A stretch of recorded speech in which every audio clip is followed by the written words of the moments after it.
Hey, Hey. well, Renee and I are on board at 1:30 on Thursday afternoon in the midst of very, very busy days.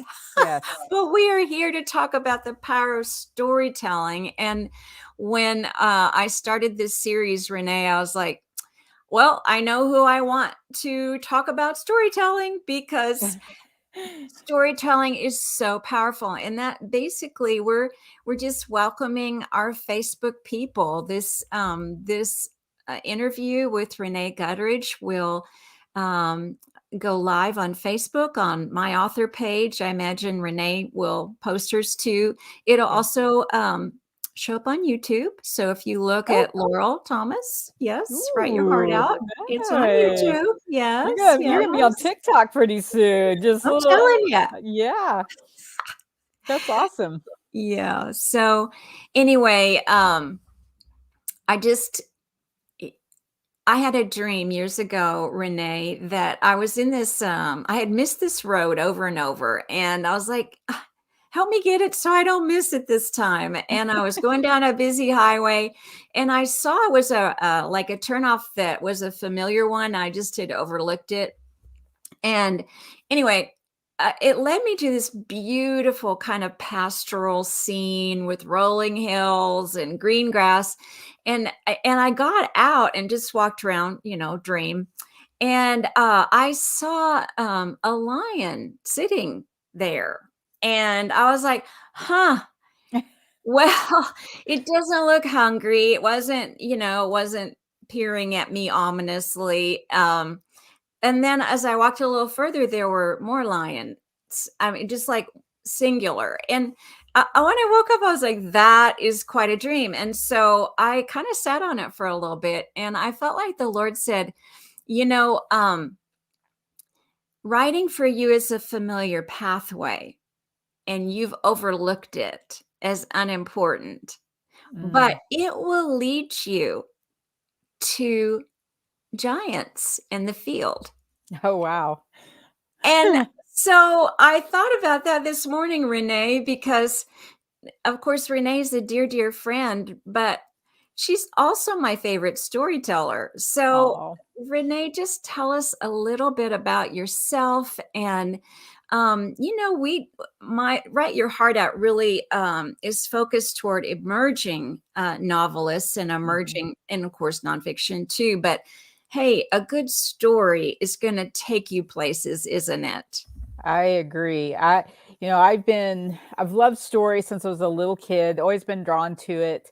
Um, as soon as I discovered movies, books, just anything that could bring me out of this reality and into another reality, I just loved. I mean, and I Yeah. couldn't, I just, when I went into a story, I was gone.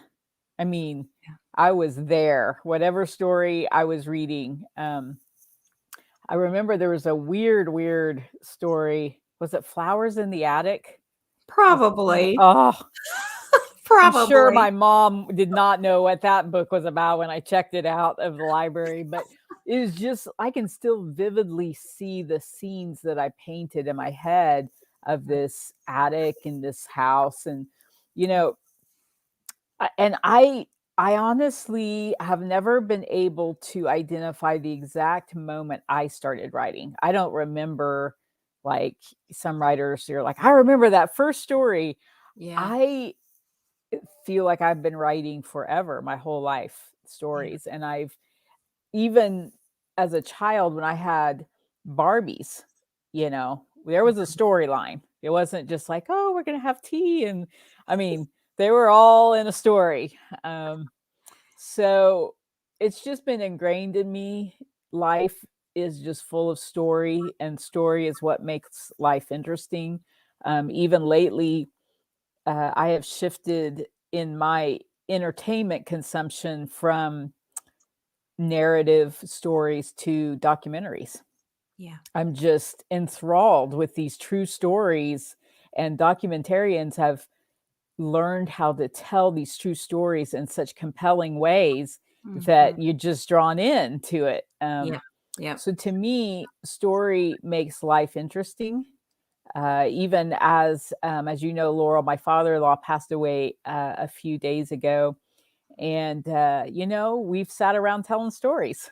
Yeah. I guess that's what we've done, is told Dawn stories. And Yeah. when I pass away, I hope people tell the stories they remember about me. So And I they just will. I And think, yeah, story makes the world more understandable. It makes people more understandable, and I think there's a power to it.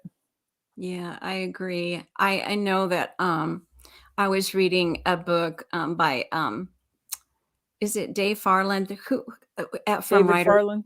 David Uh-huh. Farland. Okay, so Hmm. he has a book called Million Dollar Outline. So I've Mm. been studying it and studied it this morning. And really, Renee, he slipped. Okay, so here in the middle of the book, he slipped in a little bio about how he was raised, and just basically, I thought about you, Renee, because he gradually unfolded it like a real story. It was like a story within this nonfiction craft, right?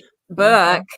And he had an opening image, and then he just kind of filtered in more and more information, and it was so riveting, and it was like, I don't know, Renee, it was like he saved it for the middle. He tucked it in the middle as like a special Like a little pearl. gift, Yeah, like just a little 'cause gift. If you've yeah. made it this far, I'm just going to give you this little gift. Yeah, and I mean, if you didn't make it to the middle, you would have missed it, and it was just so beautifully crafted, and I thought, "Yeah, he knows how to tell stories." So, what I learned from you, Renee, is that stories are all around us, Hmm. and we can be really good writers. Right? I can write a sentence, Yeah, you can. paragraph. I Yeah, I mean, I was You're raised by an English teacher. the I even know how, I mean, mom corrected our grammar, and I mean, so I knew language because my mother loved language. Hmm. But and of course I was like you, I mean, lost in books for as long as I could. As early as I remember, I would just go and hide away and read a book. So that part. But as far as writing a story, I did not expect it to be such a high learning curve as Yeah. far as crafting that whole structure of a story that was engaging. Hmm. So let's talk about that a little bit, Okay. Renee. You've done all kinds of stories. So our friend Melanie said, I saw Sean, Renee's husband, on a commercial.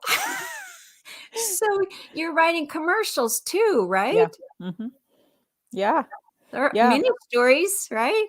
Right. Yeah. I mean, a story is a story. And to me, I mean, probably fiction writing is the highest level of storytelling in terms of the written page.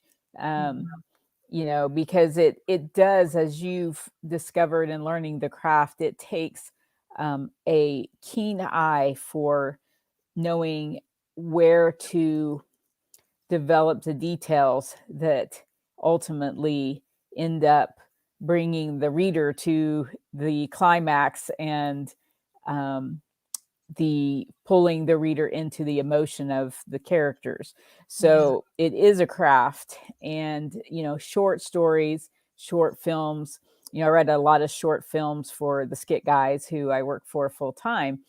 And honestly, that was way harder in the beginning for me to write than long feature films of 120 pages.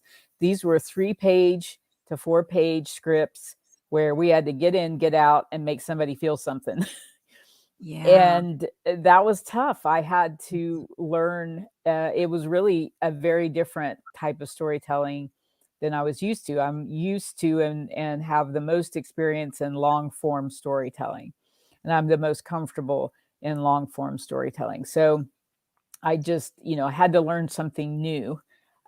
But the idea of, as a storyteller, learning to tell stories in different forms only makes you better.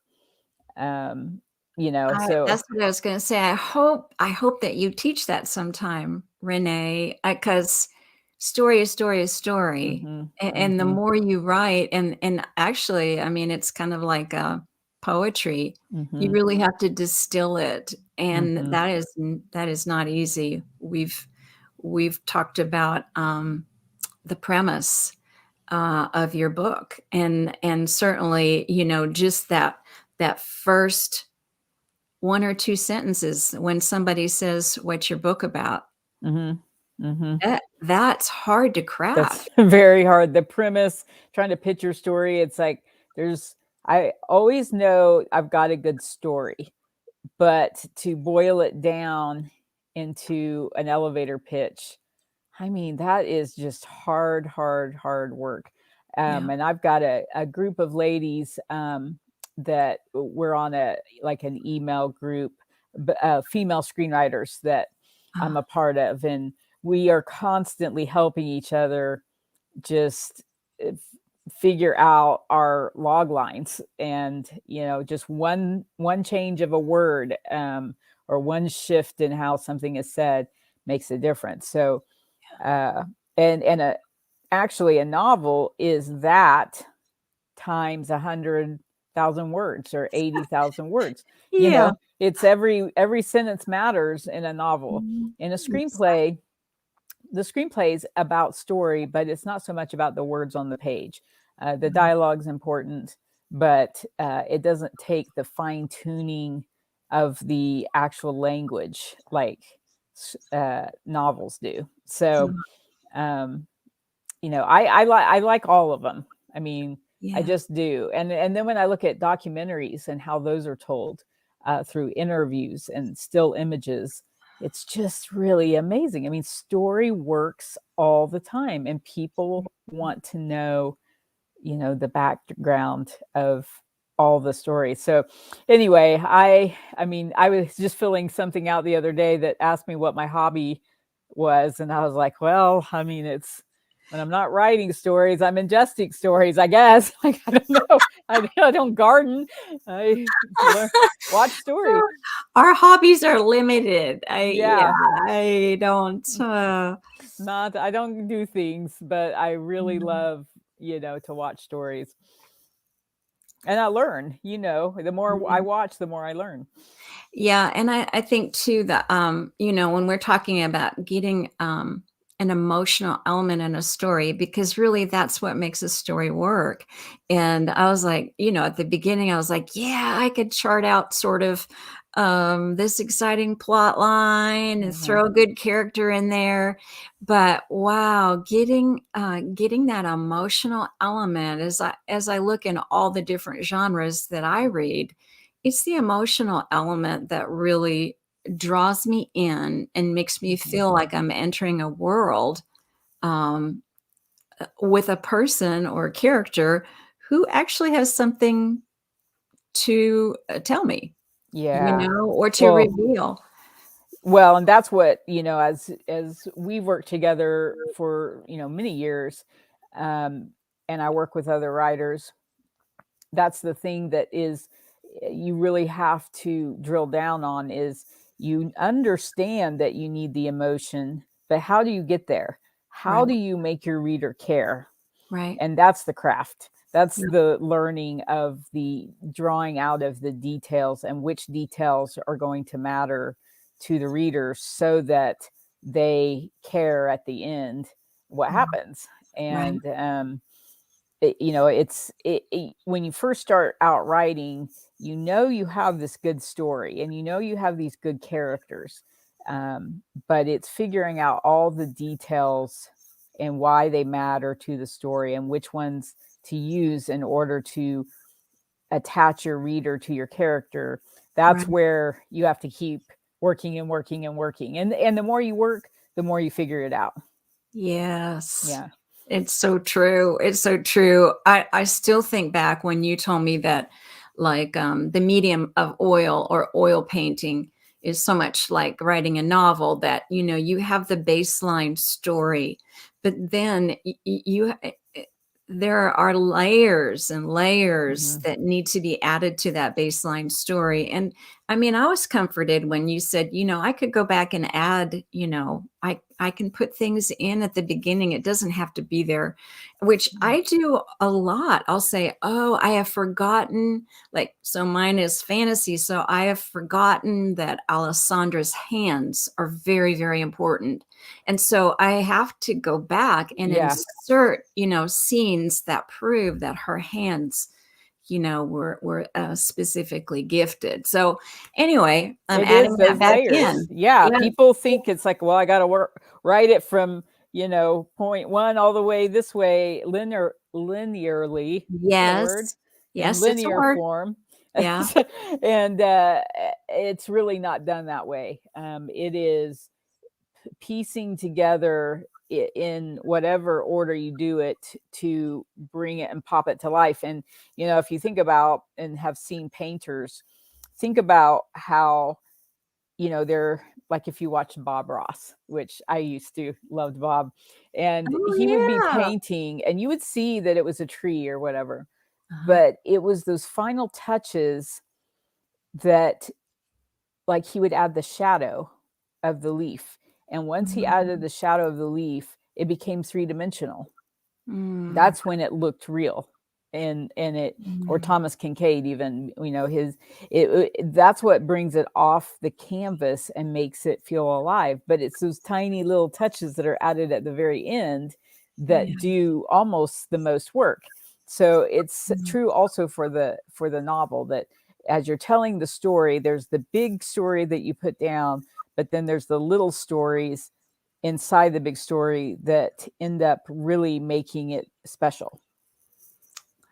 Well, we've got a really sweet note from Dale Green. He says, Hi, Dale. tremendous. Yeah. He says, tremendous insight into the intricate workings of Renee's genius. Oh, well, Oh. Dale, you can just follow me around all day and let me, just feed my, ego, I guess. Oh, well, I mean, I remember your first book was Ghostwriter, and it had, I mean, really, Renee, it was intricate. I was very impressed it was your first one because it had this incredible subplot, and you communicated a very evil person so effectively. That I just remember that, going to visit this person in prison and really just how deeply evil Mm. he was. So I love that story. It still is one of my favorites. So I thank you think for that. about, like, writing that. Truly, I couldn't write that today. Not the way that I did it then. When you have a young mind, um, I just I wrote that thing straight through. I mean, Mm. I had barely an outline, and but I saw it clearly. I saw it clearly. And if I look back at Ghostwriter, and I have, I try not to read my old books because I'm too critical. In fact, I have only read a couple of my books, reread them for the sake of writing the screenplay. But um, my writing in that story is not super strong. My writing has gotten much stronger as I've grown as a writer. But what's funny is a good story can overcome weak writing. So, if you're inside a great story where you're just so captivated, then, you're kind of forgiving of You are. adjectives and or adverbs, I mean, and weak writing and things like that. And so I think that was Ghostwriter. It had a very good, intricate plot to where nobody was had time to critique the writing because they were too busy within the plot that was within the plot that was within the plot. So that Yeah. is, I think, for people who are working through what kind of writer they are. There are writers who have extremely strong language skills. I'm not one of them. I've never had strong language. I can fake it sometimes with a lot of work, but my strength is story and plot and character. Yeah. And so I want writers to feel encouraged, because sometimes you'll read a book and you'll just be floored by the beautiful language that a writer uses. You're one of them, Laurel. You have very strong Oh, language thank skills. you. Um, And those that's wonderful, but you can still do well if you have strong storytelling skills. Well, and I think that's I'm it's true. I mean, the bottom line is story, Renee. Hmm. You know, because I love beautiful words. I mean, I was raised that way. I love language. I Hmm. love what you can paint with Yeah. language, but you still have to tell a story. Right, right. Well, it's like if you have strong language and a weak story, we always joke that you're in the literary side of things, and that's not fair because literary writers actually do well at story too. But like we all know that there are books out there with weaker writing but great story that sell like crazy, Well, and like Pat Conroy, I mean, mhm, I haven't read anything more beautiful in contemporary fiction as Pat's books, and he's yeah. passed, of course, but he's, now he's studied in university level. His language and his ability to bring in emotional setting is, Oh oh, my gosh, Prince of Tides. That was Pat Conroy, right? It's been a yes, long, yeah, Prince of Tides. I was very young when I read that. I mean, by young, teens or late teens, somewhere in there. I was very struck by it. I yeah, remember just recognizing that and shooting for that. yeah, Going, I want to do that. I want people to feel that when yeah. they read my books. I have no idea if they do or not, but that was a good goal. Well, we're talking about immersing our reader into a world. And, how does that work exactly? Because Pat Conroy's books are all in South Carolina, the wetlands, the area. I'd never seen it before until a few years ago. We had a wedding and spent some time in South Carolina. It's totally different than Florida, or, it's Mm-hmm. just a really unique culture Mm-hmm. and it's a really unique setting. But he knew it well, Yeah. and I think most of his novels are based there, but wow, talk about immersing you into a world with such beautiful language, but he Mm-hmm. he didn't let the story drop. No, and he was very character based too.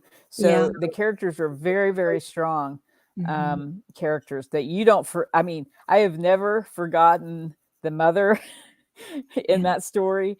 yeah, It was just those characters were so well drawn, yeah, and I think for a lot of writers who are emerging, that is one thing that I do see that almost always needs work is character. Um, you yes. know, I wanna they ask well you drawn characters. Yeah, go ahead. Yeah, I wanna ask you something about that, Renee. So, one of my deals that I'll go back when I'm layering a story is that I say, "Okay, I'm amping this up. Hmm. I'm amping up the setting. I'm amping up the character. I'm just magnifying everything." So, it's like it takes I don't know, how do you feel about that? Do you think that's something that you do as far as making the story more effective? Well, I don't know if I don't know exactly what your version of amping up is. So for Gotcha. me, you know, amping up, I would probably apply to plot. Okay. Usually what happens to me is I get in the middle of the story. I'm like, I've run out of story. I'm going to have Gotcha. to do something big. Somebody's going to have to die. Something's going to have to happen because I've run out of interesting story. With characters, I typically go deeper, sometimes weirder, sometimes just more interesting. Yeah. The number one thing that I keep in front of me when I'm writing is this interesting? Okay. Would I read this? Okay. Are these characters enough? Okay, good. And typically the way to make characters more interesting is to focus on the even the tiniest details. Sometimes the Mm. way they see the world is one of the most effective ways to amp up a character. And what's even more fun is when they see the world wrong and everybody Oh, knows it. They just mm, see it wrong and you know it and everybody knows it and you get to play with that. yeah. That is one of the techniques that I use pretty often, because then that helps as you develop this character arc. You can adjust that and how they see the world. I If love a that. character is afraid all the time, Uh-huh. I'm currently working on actually a screenplay that I have a character who has believes she has lost somebody and is fearful that if she leaves the house, she'll get lost. Mm. And that is her worldview. And she believes it with all of her heart. And every decision she makes is based in that fear. Well, Mm. I have tons to play with on that, right? Like everything stems from how she sees the world. That's Yeah. powerful. Mm-hmm. So I want you to segue a little bit into your character therapy, because when we finished, well, WriterCon 2021 was a smashing success. I mean, it was so much fun. It was. One of the really popular sessions was your character therapy session, and so I just want you to talk about it a little bit, Renee. It was so powerful. It was so powerful, not just for novelists, but also for nonfiction people. Uh-huh. Yeah. Well, it's like whether you're working in fiction or nonfiction, you're working in story. I mean, you really are. I mean, there's always story to be Yeah, told in some fashion. And if you look at documentaries and what they're doing with those now, they're focusing on character. They're mm, focusing on like a real life person and who were they and what led them to the place where, they did this or this happened or whatever. right. And so the same thing applies to nonfiction, I mean, fiction characters, where I don't think writers ask enough questions about who they're actually writing about.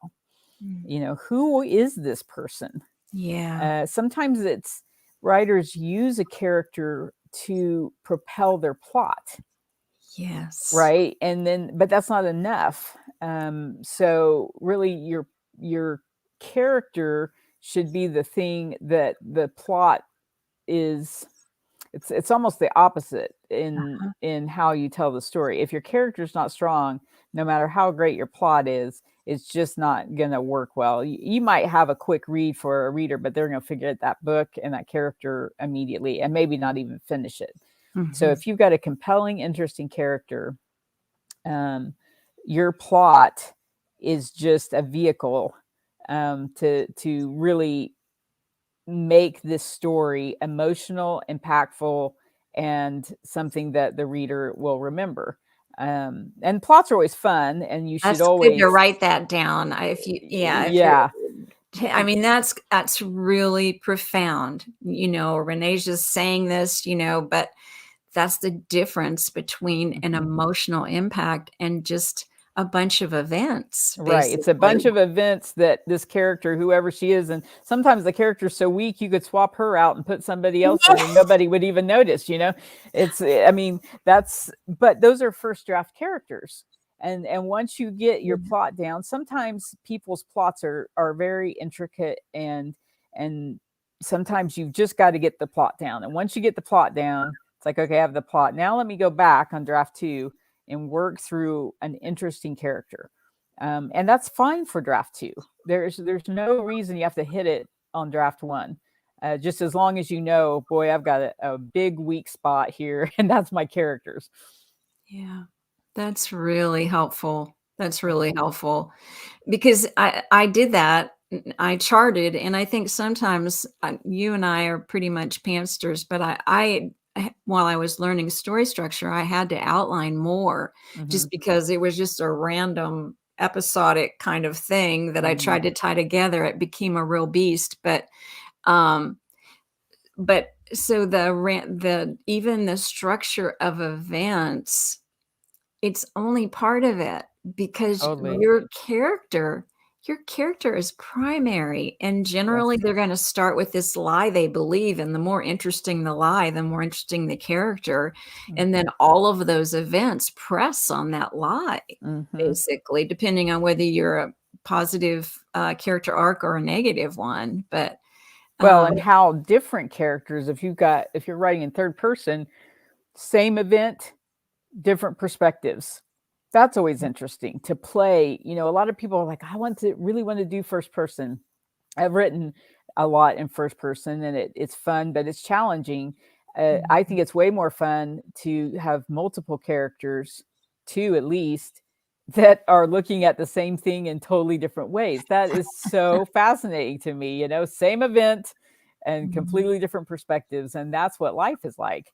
I mean, No. that's why we all Mhm. have to work so hard at our relationships, because we see the same thing, but different perspectives on it. And it's what makes life interesting, of course. Yeah, so the character therapy, is that something that really you could just sit down and do by yourself, and just ask questions? Talk about, that whole session that you did, because, the way I think you could do it on the couch with your character, the author Mhm. and your character, but talk about that a little bit. Mhm. Yeah, I think, you can do that by yourself. It's not nearly as fun.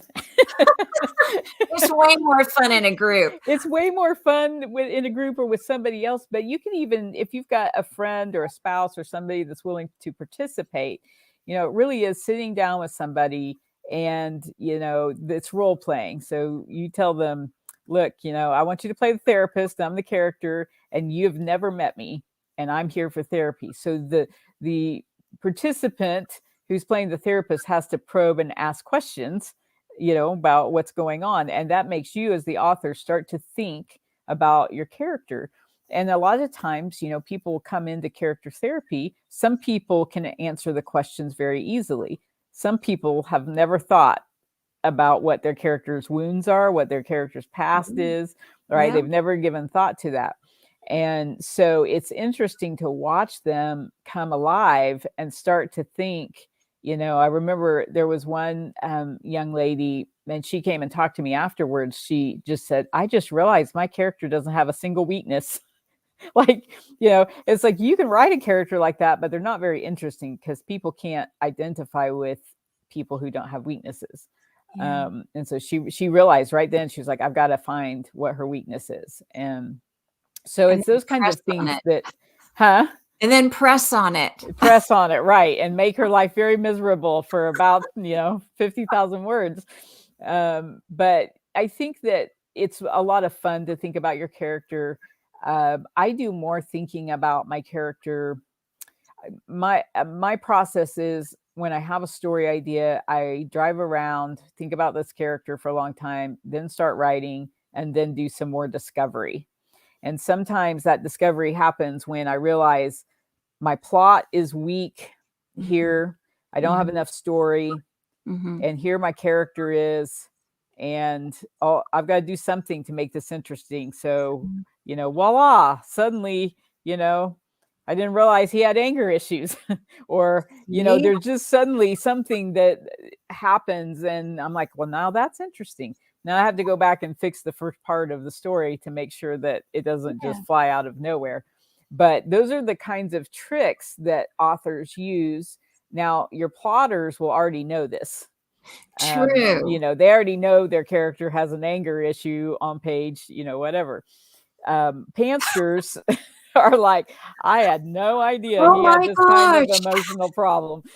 I think that's more fun. That's how I like to write. I like to discover, and it Mm. can get me in trouble, as you know, as a pantster. You can write yourself sort of into a corner, Yeah. but I do like that kind of discovery. But either way, whether you're outliner or you're a pantser, you've got to be able to keep and hold the interest of your reader. And a lot of people forget that interest is one of the number one goals when you're writing. Yeah. Entertainment. I mean, Yeah. you have got to entertain and hold the interest. Yeah. And sometimes writers get bogged down into the story so much, trying to tell it, that they forget that. And I'm always just pressing the writers that I work with to, like, are you having fun? Like, you need to be having fun. Like, you Yeah. need to be sitting there going, "Well, how can I toy with my main character today?" I mean, it's like, this is a fun, entertaining, joyful process of discovering characters, plot, and putting it all together in a story. And Mhm. that does shine through when you're writing, if you can keep that Mhm. perspective. That's really good, Renee. That's really good because some of us have very strong internal editors and are like, we Right. just have to get it gorgeous and perfect Uh-huh. and then they're like, "Ah, I lost the point." Right. Where am I and what are we doing here? And Exactly. yeah. Yeah, Yeah, and and that's I'll have okay. to That's back common. up.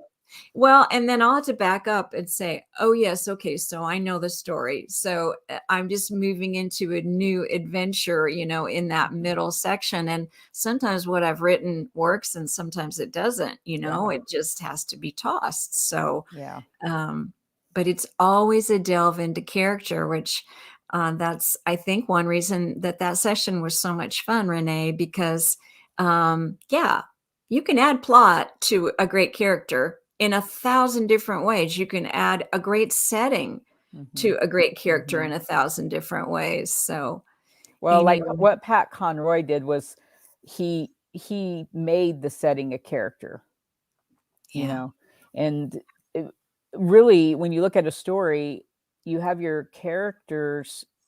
Your character has their own internal story.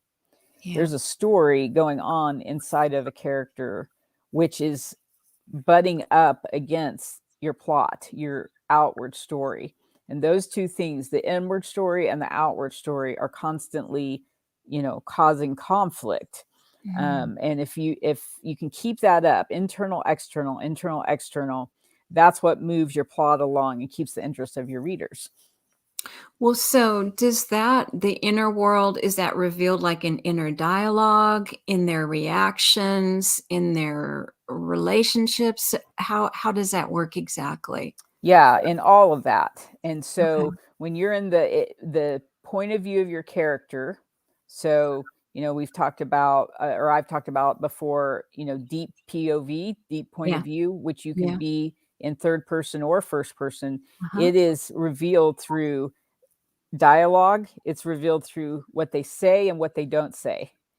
you Mm. know it's Mm. revealed through their actions and how they react to different things.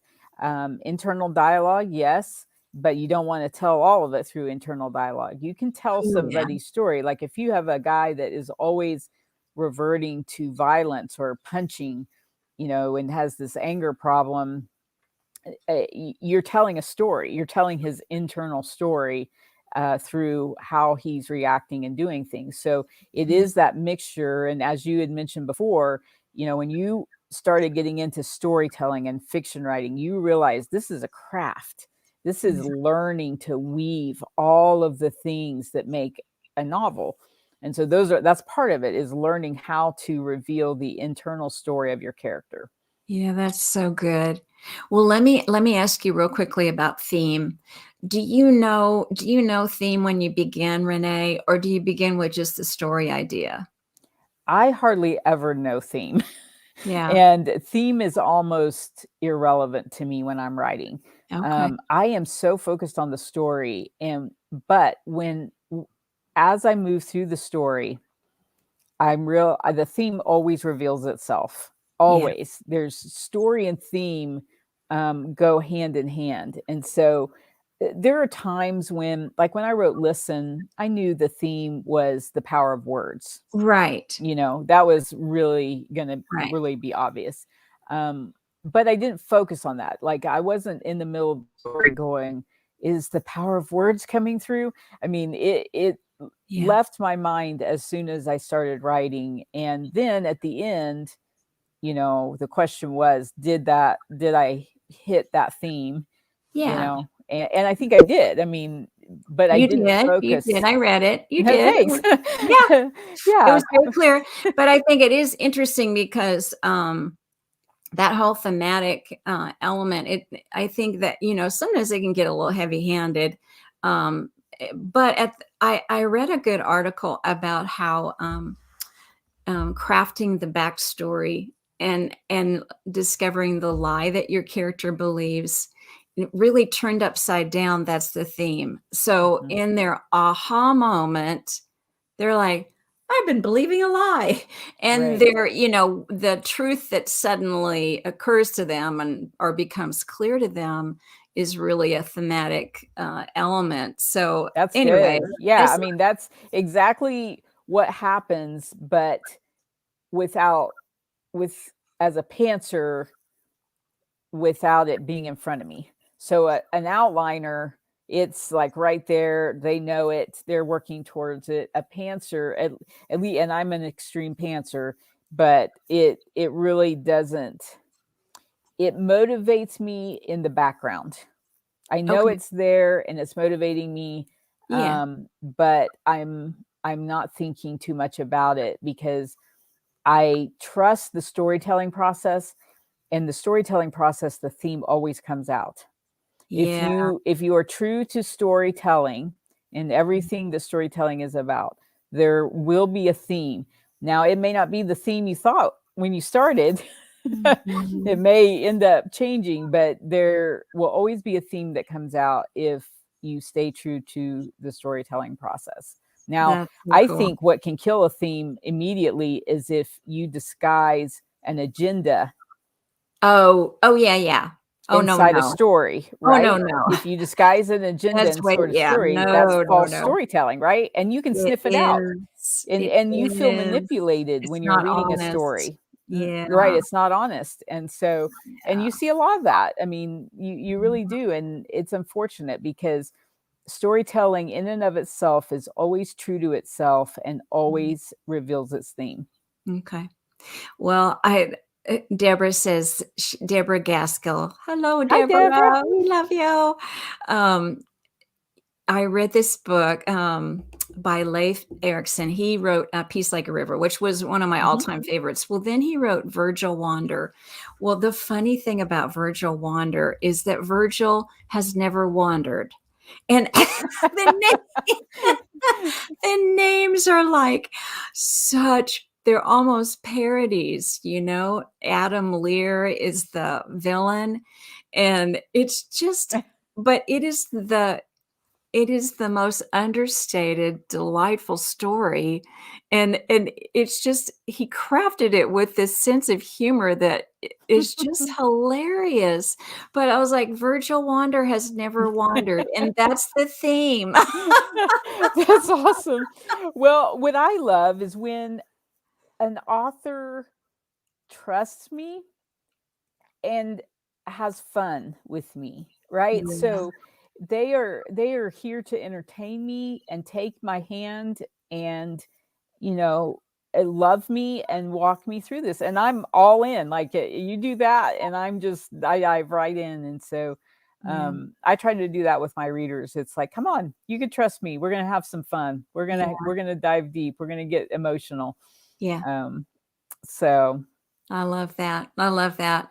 Well, you know, it's obviously such a huge when I thought about power of storytelling, I thought, well, I can trust Renee with this, exactly what you just said, because it's such a massive topic. But the yeah. bottom line is, oh, we love story, Hmm. and we write until we write great stories, basically, you know.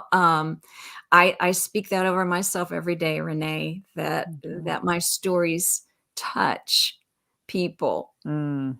you know, that I agree, and I've had in my life 2 times that I know of that people asked for my story, as they were dying.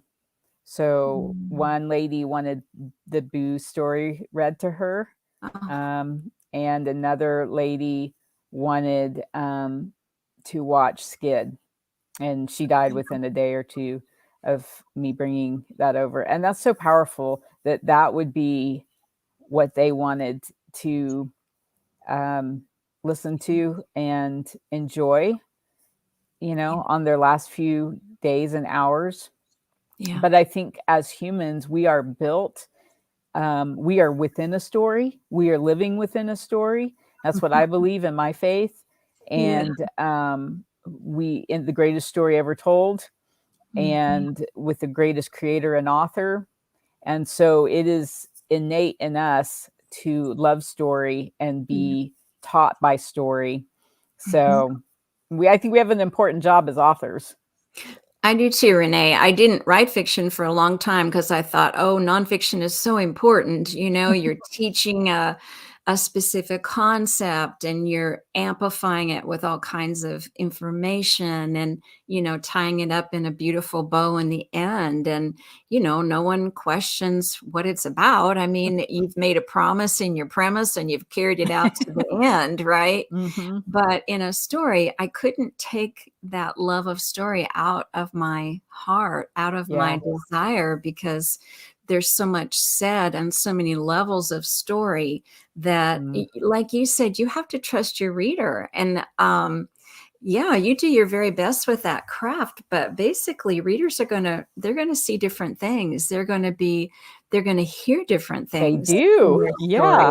I've had so many people on different stories go, this really touched me because da da da da da. And I was like, wow, I did not see that at all. But that's Mhm. what they carried away. And that's what I love. It's storytelling is dynamic, it's Yeah. alive and moving.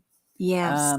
And it's really a fascinating medium that, Yes. as all arts are. But Yes.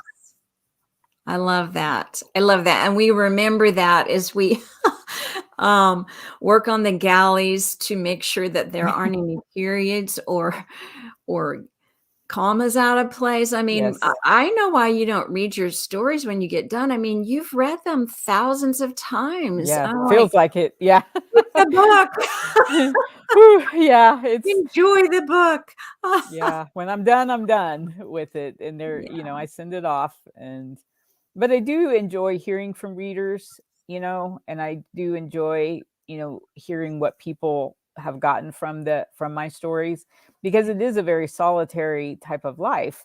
You are working 6 to 9 months, right, totally alone in right, it, and right. really immersed. And so when you finally come out of it, it's finally done and sent off. It is really nice. I hear a lot of people, I get a lot of letters. I mean, I don't get a lot of letters, but a lot of the letters that I get um, will start off with, "Well, I didn't want to bother you, but I wanted to tell you." It's like, you are not bothering me. Like, that's a Yeah, blessing to hear it what people is. think of your Yeah. writing and your story. So, It is. anyway. It is. And let's just wrap that up by saying that, community is so incredibly important for a writer because what we Mhm. do is solitary and yet it will be read. So it will be on a platform, right? So Mhm. it's not like it's a silent platform. Mhm. Even though Right. it's words, it's not a silent platform. Yeah. And so being a part of a community, Renee and I are part of WriterCon and Write Well, Mhm. Sell Well. And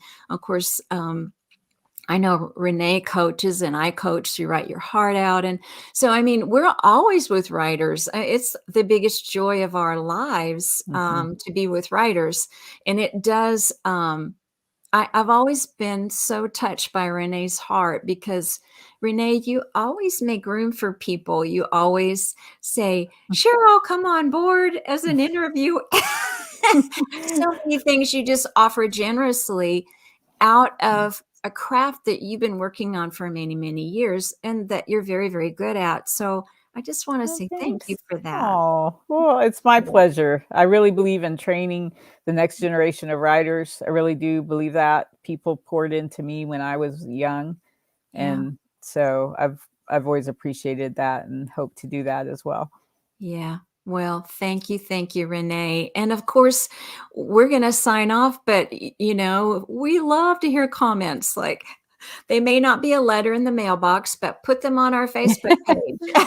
Yes, just show us that you're there. Exactly, and you're welcome to leave questions Mhm. or insights or whatever. Like I said, and I are totally sold on being a part of community, and that's one reason why we're here doing this interview. So we care about what writers carry and Mhm. that what they carry is a treasure and the way it is expressed needs work, but the core of it is still a treasure and it deserves to be heard and it Mhm. deserves to be heard in the best way possible. So Yeah. that's why we're here. Well, Yes. thank you, You're welcome. dear Renee. Have a great rest of the afternoon Thanks. and everybody stay in touch. All right. Sounds good. Thanks for having me, Laurel. You're welcome. Bye-bye. Bye. Oh. see if I can. Or Or we could or stay. or we'll just stay.